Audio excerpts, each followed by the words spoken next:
Bienvenue Stop Invest, la chaîne des top d'investissement. Ici, on parle essentiellement d'entreprises de qualité. Alors, on va faire un commentaire ici pour les rapports financiers issus de troisième, qui sont sortis il y a quelques heures. Donc, les résultats financiers du quatrième trimestre, donc la fin de l'année 2022. On va voir à peu près comment est-ce que troisième s'est comporté. Et ce qui est plus intéressant, comment est-ce qu'elle pense pouvoir se comporter en 2023. Donc, je rappelle toujours une chose. Quand vous lisez un rapport financier, il faut savoir qu'est-ce qui s'est passé. Pourquoi est-ce que cela s'est passé? À quoi s'attendre à court terme? Et quel est l'état du bilan? D'accord? Ça vous permet de répondre à toutes les questions nécessaires. Donc, si vous partez sur ces 4 questions, ce sera facile. Qu'est-ce qui s'est passé? Marge, revenu,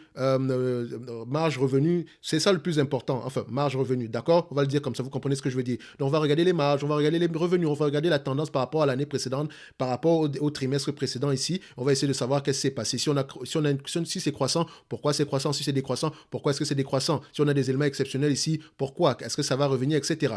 Donc, après ça, on essaie de regarder ici on a déjà répondu ici à la question pourquoi est-ce que cela s'est passé? Pourquoi est-ce que cela s'est passé? Quelles sont les perspectives, à savoir ici sur l'année 2023, on s'attend à quoi? On essaye de regarder ça également et par rapport à quels éléments ils pensent qu'on aura ce genre de revenus-là. Ce n'est pas toutes les entreprises qui donnent leurs prévisions ici, donc parfois ce n'est pas une obligation non plus. Et quatrièmement, on regarde ici la structure du bilan, donc la dette, etc. OK? Donc, je vais lire à peu près cette note-ci, qui résume à peu près ce qui s'est passé, mais je rappelle une chose. Si vous voulez faire une analyse fondamentale, quand les résultats sortent, il faut lire les rapports financiers et écouter les conference calls. D'accord? J'ai souvent tendance à préférer les conference calls ici, donc je lis les rapports financiers en diagonale, je regarde ce qui est important et j'essaie d'écouter les conference calls, ou bien je peux lire les transcriptions des conference calls. D'accord? C'est très important. Si vous ne le faites jamais, en fait, votre analyse est toujours incomplète ici. D'accord? Donc, par rapport à ce qui s'est passé au trimestre précédent et à quoi s'attendre. Donc, parce que les analyses, comme je l'ai dit, parfois posent les bonnes questions. C'est une entreprise dont on a parlé il y a quelques mois ici. Donc, notamment, on avait envoyé à tous ceux qui sont abonnés à la top newsletter ici. Je rappelle que le lien est dans la description de la vidéo avec le service Top Picking. On vous avait envoyé des notes d'analyse ici concernant donc troisième, d'accord, ça datait ici du mois de premier du mois de janvier ici, si je ne me trompe pas. Donc dans cette note-là, on s'était dit que ok, 2022 serait une bonne année, on s'attendait à une augmentation probable de 14% ici. Est-ce qu'on l'a eu? On ira regarder ça ici, surtout que l'année n'avait pas très bien commencé pour troisième, d'accord. Je rappelle ici que pour les premières parties ici, troisième a connu bien des hauts et des bas en 2022, etc. Donc ça c'était le début d'année, d'accord. On s'attendait également à ce que 2023 soit une année assez correcte, ok? Est-ce que les prévisions du management ici vont épouser à peu près ces informations-ci? Parce que ça reste ici des prévisions, on s'ajuste en conséquence. De toutes les façons, par rapport à ce qu'on avait vu ici, par rapport à tous ces éléments, si j'avais dit ceci, les investisseurs devraient faire preuve de prudence dans ce cas, donc dans ce genre de situation-ci, parce que cette partie-ci était tout un problème, d'accord? On ne va pas revenir sur cette vidéo-là de toutes les façons, ni sur cette note-ci. Pour ceux qui veulent avoir accès à cette note-là, abonnez-vous à la newsletter ici gratuite, d'accord? Ou bien, il y a une vidéo ici qui est disponible ici, une vidéo sur laquelle j'avais lu intégralement cette note-ci, donc voilà. Et maintenant, pour ceux qui veulent avoir plus que ça, on a le service Top Premium ici, d'accord? Ou Top Picking, qui vous permet d'avoir ici les analyses sectorielles que tout le monde peut avoir dans la top newsletter gratuite. Mais en supplément de ça, vous avez une note d'analyse, d'accord, à la demande. Donc, par exemple, si j'ai fait une analyse sectorielle, par exemple, du secteur automobile, vous allez me demander peut-être une note d'analyse, par exemple, sur Ferrari, parce que je vous aurais déjà marqué ici dans l'analyse sectorielle que nous avons cette note d'analyse là disponible. Donc, pour ceux qui le veulent, je peux les partager ici à la demande.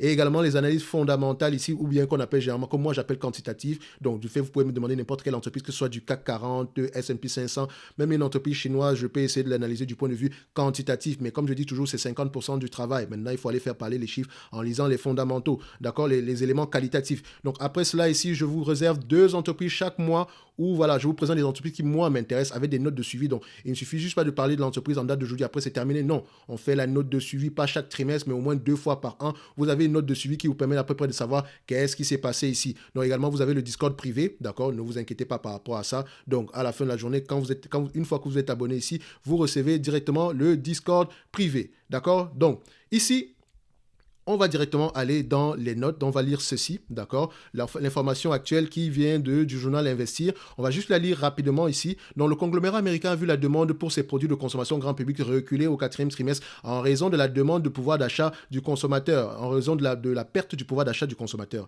ok? Donc, les marges se sont dégradées, ce qui a également pesé sur les résultats. La direction se voit contrainte de tailler dans ses effectifs pour adapter la production aux perspectives de volume revendu. Donc, vous avez toutes les informations ici. Il y a un ralentissement ici parce qu'il y a perte du pouvoir d'achat, tout simplement parce que les prix ont augmenté, mais les volumes n'ont pas suivi. D'accord? Donc, les marges également se sont dégradées parce qu'il y a des, comment on appelle ça? Il y a des éléments extraordinaires qui ont pesé sur les marges, là, notamment l'augmentation des coûts de production. OK? Donc, on n'a pas pu effacer toute l'augmentation des coûts de production ici au consommateur final. D'accord? Ici, je lis directement ici, donc je vais laisser cette partie ici. Donc, vous voyez que troisième basé à Saint-Paul dans le Minnesota est un groupe tentaculaire à la fois présent dans la papeterie, dans l'entretien de la maison, dans l'industrie, également ici, les écrans d'ordinateur également, ou encore la santé. Donc, elle est présente dans la plupart de ces secteurs d'activité-là. Donc, je vous laisse entre parenthèses lire ce qui est inclus à l'intérieur. OK? Donc, on appelle cette compagnie Everyday Company. Donc, c'est une compagnie qui fait à peu près tout. Donc, le domaine d'activité, donc, elle est également, dans le secteur de la santé, c'est un domaine d'activité que l'épidémie de coronavirus a propulsé sur le devant de la scène.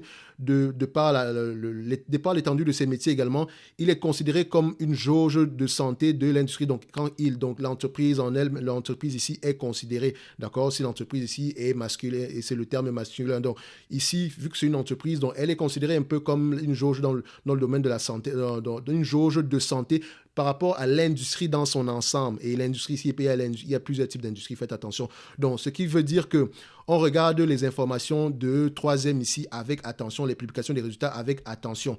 OK? C'est quand même un mastodonte. Donc, vous voyez ici que pourquoi est-ce que les résultats ont reculé? On voit ici que les voyants sont rouges pour le quatrième trimestre ici clos à la fin du mois de décembre. La faute avant tout à une demande défaillante sur fond de perte de pouvoir d'achat du consommateur alors que les prix de vente doivent être augmentés pour faire face au renchérissement continu des coûts d'approvisionnement et de transport sur le trimestre. Le chiffre d'affaires a chuté de 8,61 à 8 milliards de dollars. Ça fait quand même plus de 10% par là en termes de chiffre d'affaires. Mais attention, il faut également prendre en considération qu'il y a eu des cessions d'actifs, etc.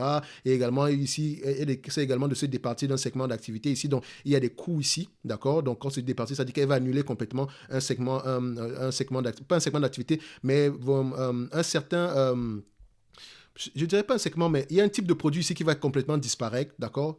Tout simplement parce qu'elle a décidé de ne plus vendre ce type de produit-là, notamment les PFAS, d'accord, des produits à base de substances PFAS, dont je vous laisse aller voir sur Internet qu'est-ce que ça veut dire ici. Sachez ici que ça pèse pour près de 1,3 milliard de dollars sur le chiffre d'affaires, mais ça ne veut pas dire que c'est 1,3 milliard de dollars qui vont disparaître. Il y a non seulement 1,3 milliard de dollars, mais également il y a des charges liées à la position de ces éléments. Peut-être qu'on va virer du personnel, peut-être également on va fermer certains sites de production ici, il va falloir décontaminer, etc. Donc, ça coûte de l'argent. OK? Donc, il y a des charges extraordinaires qui doivent être prises en considération ici. Donc, qu'est-ce qu'il y a d'autre ici qu'on pourrait prendre en considération, qu'on pourrait regarder? Vous voyez ici que le management ici, pour s'adapter à la situation actuelle, notamment par rapport à la production et au volume, donc elle va devoir à peu près tailler dans les effectifs de manière temporaire. Et on s'attend à peu près ici à une prévision aux alentours de 9 dollars, entre 8,5 et 9 dollars de dollars, excusez-moi, 9 dollars de dollars, 9 dollars par action en 2023 comparé aux 9 dollars 88 qu'on a eu en 2022. Donc, il y aura un ralentissement ici des bénéfices nets.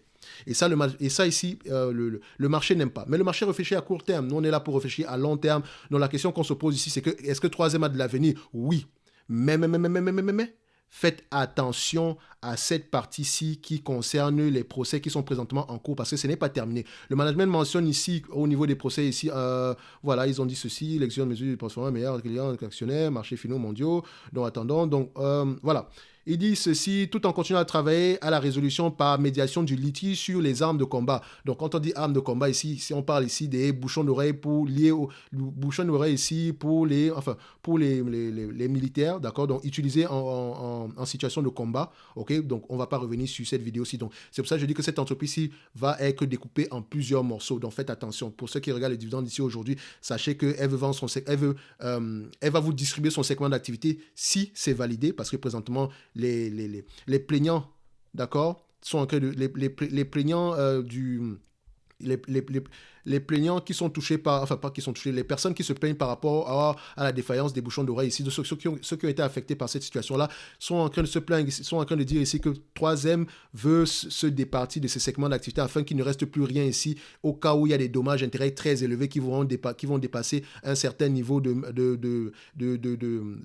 enfin, qui vont dépasser les capacités financières de l'entité qui va rester avec ces procès-ci en cours. Donc, on ne va pas revenir sur cette vidéo-là. Comme je l'ai dit, j'en ai parlé assez longtemps précédemment. OK? Donc, sachez que 3M, ce n'est pas qu'une entreprise qui va nous intéresser tout simplement à cause de cette situation-ci. La situation pourrait bien se passer, ça pourrait bien se terminer ici, mais tant que ce n'est pas fini, on reste sur les lignes de côté parce qu'on ne sait pas combien on va payer. D'accord? Les nouvelles ne sont pas bonnes pour le moment et pour le moment, on préfère rester sur les lignes de côté. Si elles vous intéressent quand même, c'est à vos risques et périls. OK? So, qu'est-ce qu'on pourrait rajouter encore ici?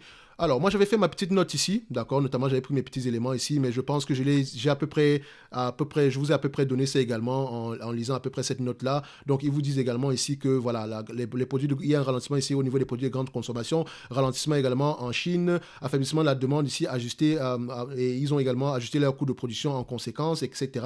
Donc, ils vont essayer ici de repositionner le portefeuille, d'accord? Quand on dit repositionner, ça veut dire ici qu'on va devoir faire des sessions d'actifs ici, d'accord? So, quand on revient sur cette note-ci, voilà, j'ai également souligné certains éléments ici que je ne vais pas lire. Ce qui nous intéresse également, qu'est-ce qui va se passer en 2023? On s'attend à un ralentissement en 2023, mais c'est un ralentissement en 2023 uniquement, peut-être 2024, bon. Bref, on n'est pas optimiste en 2023, mais 2023, ça ne veut rien dire dans la vie de cette entreprise, si ça reste une très belle entreprise, mais actuellement, elle va souffrir. Maintenant, la question est de savoir, est-ce que le prix actuel est intéressant? Comme moi, je vous l'ai dit, l'entreprise ne m'intéresse pas, notamment par rapport au procès, mais ça ne veut pas dire en termes d'investissement, ce n'est pas quelque chose qui pourrait être intéressant. Donc, je vous encourage vivement à aller lire les rapports financiers par rapport à cette compagnie-ci, si ça vous intéresse d'ailleurs. So, moi ici, je pense que je vais rester à peu près sur l'avis que j'avais sur les dernières vidéos ici par rapport à l'évaluation. Ça ne va pas changer. Donc, on va attendre également que de lire les notes ici dans le conference call, d'accord? Donc, le transcript ici, afin d'avoir une idée générale 360, mais ce n'est pas quelque chose que je vais faire en une semaine. Ça peut me prendre... je pense ici, ça peut prendre quelques semaines avant de le faire ici, si je me rappelle également, parce que voilà, comme je l'ai dit, je privilégie les compagnies qui m'intéressent avant tout. Pour ceux qui veulent également continuer, n'hésitez pas à lire ici le Conference Call. Ça reste une belle entreprise, mais présentement, le problème est complètement ailleurs. Un peu comme la compagnie qu'on appelle Medical Property Trust. Donc, le problème est ailleurs que les états actuels, les états financiers actuels. OK? On va continuer ici à faire notre tour d'horizon ici des conférences, notre tour d'horizon ici des entreprises, voilà, qui ont publié leurs résultats. Donc, on a Verizon qui est là. Vous savez qu'on aime bien Verizon.